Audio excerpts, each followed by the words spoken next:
ezali collaboration alors mama Micheline Chabali oyo bandimi yango basi mofele bayebi ye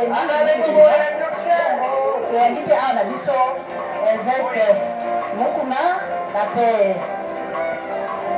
basali batonde batonzana yango pastori kakuta baso bazongi na biso awa mokongo lelo awa toyebisa bino ke mwa ngongo tikeza moke ote tokambwana na mama Elizabeth Olangi osheki bandisipe mokambwe mbomba ya komba spirituel yadisi mpenza tolikongo kosola moke na évêque mokuna ayebisa na biso makanisi oyo ye azali na yango kaka mosali ya nzambe ya solo kasi oyo tozokolela lelo azali mwasi pe asali na kambango na nzela ya mbomba ya ye nande tolingongo kokamwana na ye na mwango moke évêque bisabiso maloba oyo ozali nango mpona bana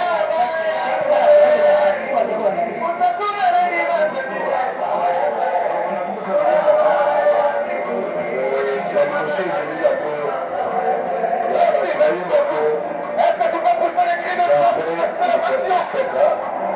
Jésus est là. Il est là, nous avons le célébrer.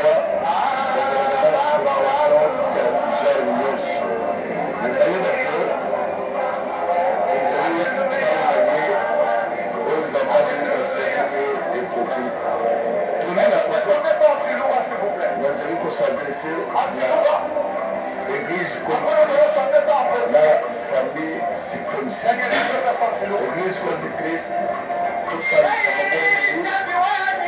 on a vous soutenir, nous savons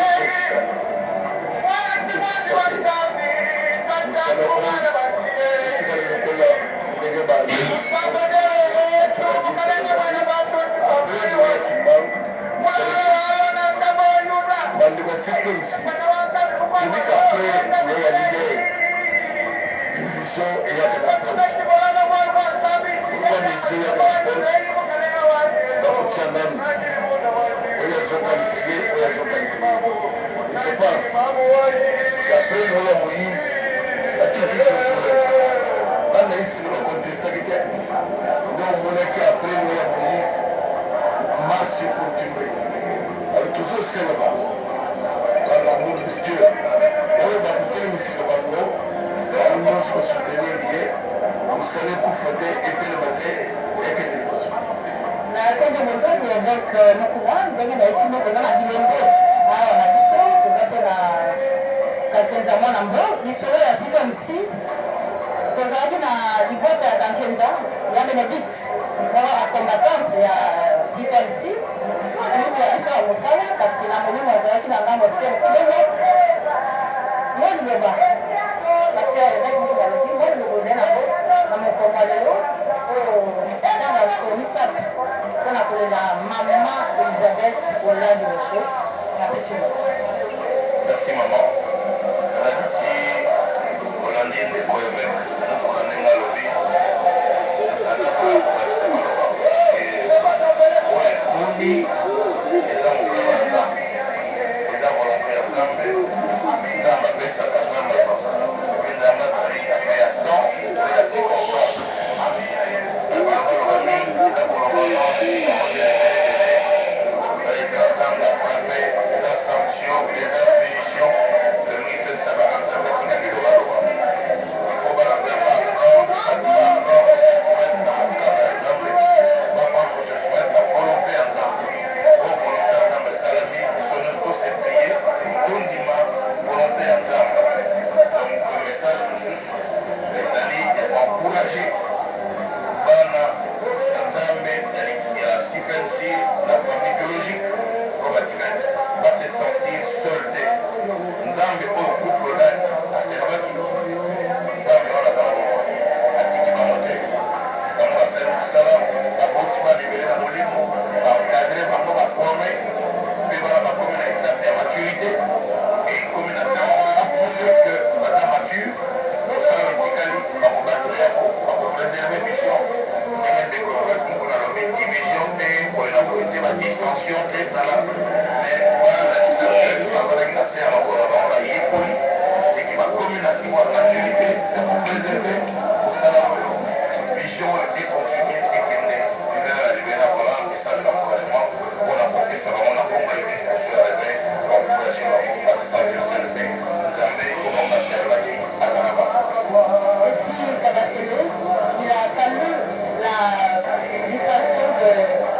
Elisabeth Olangocho pour qu'on retrouve autour de cette femme de la radio-télévision nationale ces grands hommes de Dieu qui sont venus honorer une de leurs filles.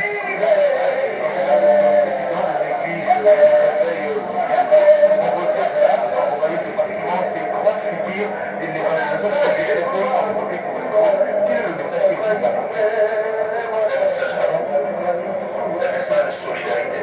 Nous êtes au gouvernement. Nous sommes parce que les gens disent que nous sommes. Ces gens-là sont divisés, ces gens-là ne s'aiment pas.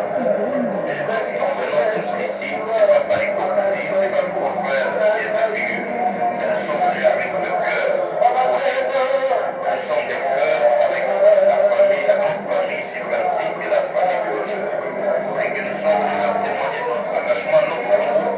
Et pour leur dire qu'ils ne sont pas seuls. Dieu est avec eux et ils peuvent aussi compter sur nous qui sommes là pour les encourager, les accompagner.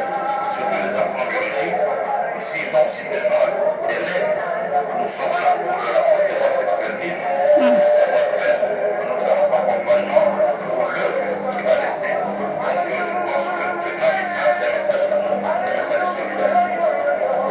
Pasteur solidaire, en uniforme du combat spirituel, je dis que c'est quelqu'un qui avait bien connu Maman Yandi. Aujourd'hui, quel est le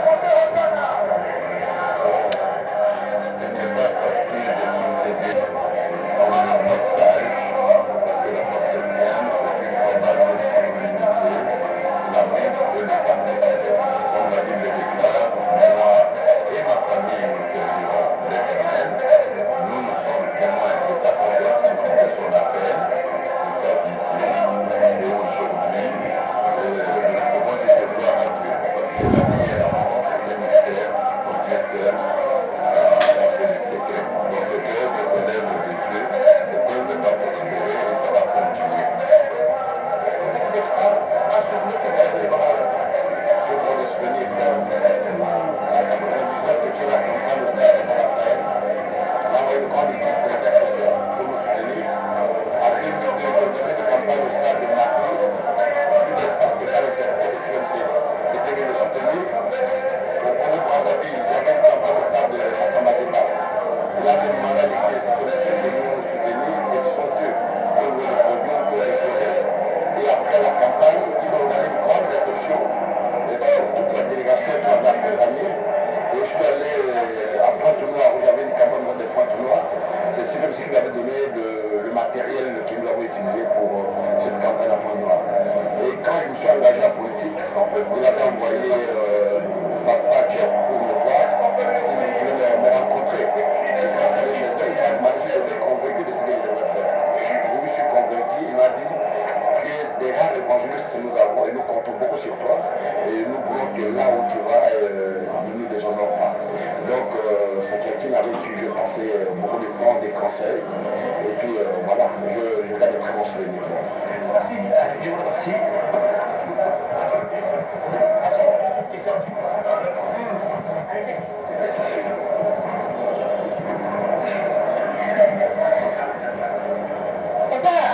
Mwana ushukai ulimati lumu lwa lufu lwa Mama Elisabeth Olangi. Kwa c'est watu waita Mungu wakalifi tutonde mikono tusuduma mwanto numa kalibi vigenende tusibata lumu na komisio tutuwe tuliba inemi tutanto tutuwe mumutima yato apandre pande mufu Unawezeka pani mama kwa bishana kwa bashika pani mama kwa bishika mara nyingine na kai kai mama kwa bishika badendelea stande cha kumasa Ele que está nessa comba spirituel, meio na cabeça, uma boca de chama, a família do Alfino, o Alfino na Galileia. E que isso é divisão, que é o família, e que toda a semelhança, o nome da Deus, o Romano, Elizabeth Franzini, o último de Moisés, o Sana Kanda,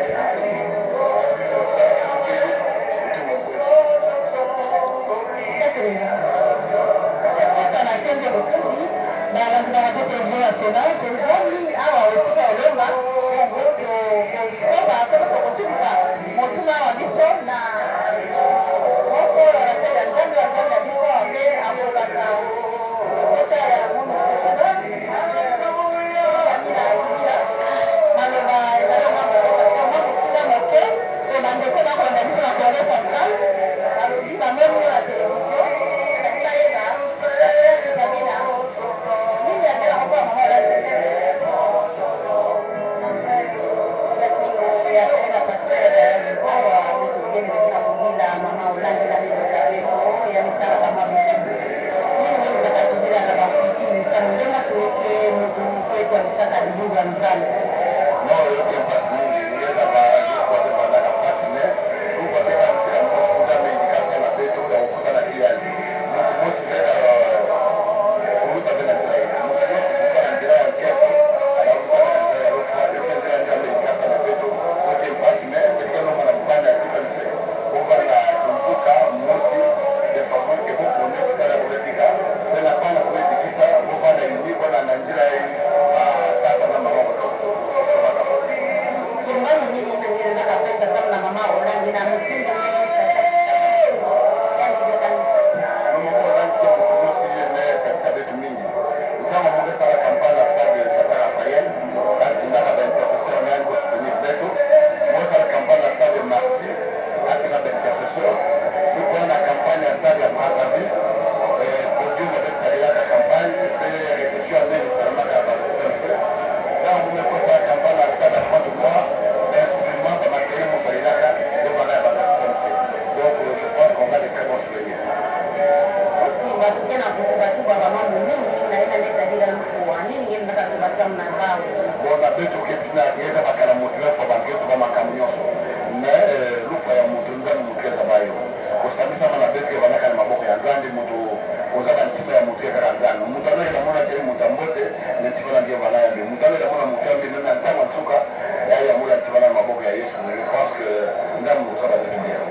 kaka awa na place betela kudila ape kubanza moyo ya qui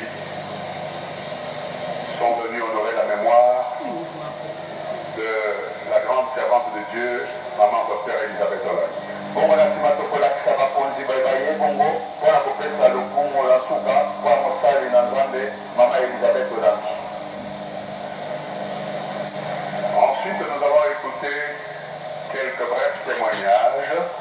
Nancy Matoko, Kama Matap Mokuse, de la bouche de personnalités aussi bien